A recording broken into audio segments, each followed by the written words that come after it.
BD news. नमस्कार, मैं हूं आपके साथ वैशाली वर्मा और आप देख रहे हैं बीडी न्यूज। आइए रुक करते हैं आज की खबरों की ओर। कोलकाता हाई कोर्ट ने पश्चिम बंगाल में 2010 के बाद बनाए गए सभी ओबीसी सर्टिफिकेट्स को निरस्त करने का आदेश दिया है। मध्य प्रदेश शासन मंत्री और ओबीसी का बड़ा चेहरा कृष्णा गौर ने कोलकाता हाई कोर्ट के इस फैसले का स्वागत करते हुए कहा कि पश्चिम बंगाल में ममता बनर्जी की सरकार ने मुस्लिम तुष्टीकरण की नीति अपनाते हुए गैर संवैधानिक तरीके से मुस्लिम समुदाय को ओबीसी सर्टिफिकेट जारी कर उन्हें लाभ पहुंचाया है। जबकि ओबीसी में सिर्फ मुस्लिम ही नहीं बल्कि अन्य कई समाज भी आते हैं, लेकिन कांग्रेस और ममता बनर्जी की पार्टी के साथ साथ अन्य घटक दल भी मुस्लिम तुष्टीकरण की नीति करते हैं। लेकिन कोलकाता हाई कोर्ट का ये फैसला निश्चित पूर्व से ओबीसी वर्ग के विश्वास पर खड़ा उतरा और पूरी भारतीय जनता पार्टी इस फैसले का स्वागत करती है। नमस्कार और सबका बहुत स्वागत है। आज की इस पत्रकार वार्ता में आज मैं आप सभी के समक्ष कल पश्चिम बंगाल में कलकत्ता हाईकोर्ट द्वारा दिए गए एक ऐतिहासिक निर्णय का स्वागत करने के लिए उपस्थित हुई हूं। कलकत्ता हाईकोर्ट का वह निर्णय विशुद्ध रूप से पश्चिम बंगाल की ओबीसी समाज के साथ न केवल न्याय है बल्कि ओबीसी वर्ग के अधिकारों के संरक्षण का एक बहुत बड़ा विश्वास भी है।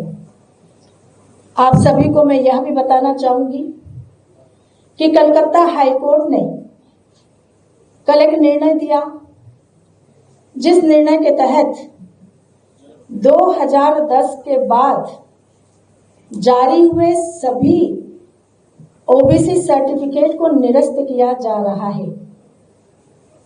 ये सर्टिफिकेट ममता बनर्जी सरकार ने गैर कानूनी रूप से बनाए, असंवैधानिक तरीके से बनाए और पिछड़ा वर्ग आयोग की सलाह माने बगैर बनाए। आप सबको मैं यह भी बताना चाहूंगी कि पश्चिम बंगाल में पिछड़े वर्गों को दिया जाने वाला आरक्षण 2010 के पूर्व मात्र 7% था। 2010 में जब कम्युनिस्टों की सरकार वहां थी, तब कम्युनिस्टों की सरकार ने इस आरक्षण को 17% किया। लेकिन आश्चर्य देखिए, मुस्लिम तुष्टीकरण की राजनीति का एक भयानक उदाहरण कि 7% आरक्षण पहले से ओबीसी का था, 17% आरक्षण अगर किया तो उसमें भी 10% आरक्षण मुसलमानों को दिया। और 2011 में जब ममता बनर्जी की सरकार बनी तो वोट बैंक की राजनीति, मुस्लिम तुष्टीकरण की राजनीति को जैसे पंख लग गए। 2012 में ममता बनर्जी की सरकार ने एक नया कानून पास किया और उस कानून के तहत उन्होंने मुस्लिम जाति उपजाति समूहों को ओबीसी वर्ग में शामिल कराया। एनसीबीसी जो हमारा राष्ट्रीय पिछड़ा वर्ग आयोग है, उसके तहत 1993 से 180 जातियां जो पिछड़े वर्ग की थी वो पश्चिम बंगाल में आरक्षण के दायरे के लिए निर्धारित थी। उसके विरुद्ध ममता बनर्जी की सरकार ने 180 जो जातियां उस समय एनसीबीसी ने निर्धारित की थी, गैर कानूनी तरीके से 113 मुस्लिम जातियों को, उपजातियों को, समूहों को ओबीसी का आरक्षण की सूची में शामिल करके ओबीसी का आरक्षण जारी कर दिया।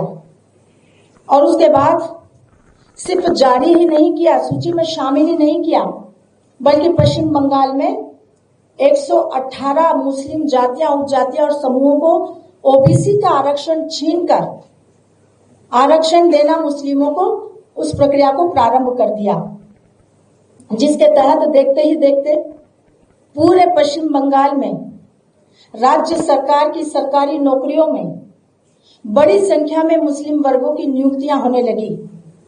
पिछड़े वर्गों को दी जाने वाली सुविधाओं का लाभ मुस्लिम वर्ग को दिया जाने लगा, जो सीधा सीधा इस देश की ओबीसी आबादी के हकों पर, अधिकारों पर कुठाराघात था।